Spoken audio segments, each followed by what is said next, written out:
U.S. President Donald Trump is expected to declare near-total triumph over the Islamic State group in Syria in his State of the Union address today. But U.S. defense officials are increasingly fearful that the militants are simply biding their time until the Americans leave the battlefield as planned. ISIS militants have lost territory since Mr. Trump's surprise announcement in December that he was pulling U.S. forces out, but military officials warned the fighters could regroup within 6 months to a year after the Americans leave, a Defense Department watchdog report released on Monday warned. The Islamic State group remains a potent force of battle-hardened and well-disciplined fighters that could likely resurge in Syria, absent continued counterterrorism pressure, the report from the Inspector General said.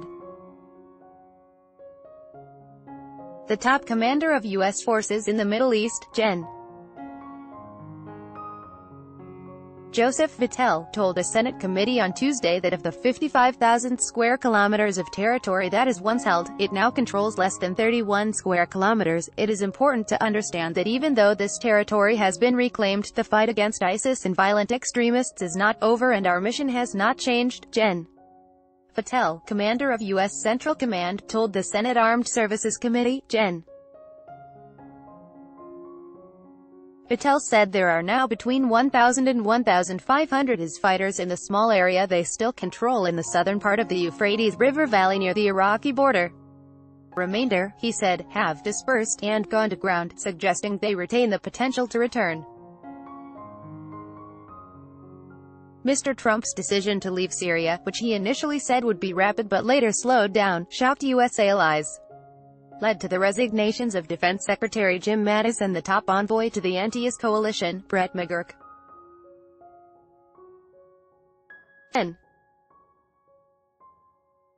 Vittel said that he was not consulted about the withdrawal of troops from Syria, and military leaders have pushed back for months, arguing that IS remains a threat and could regroup.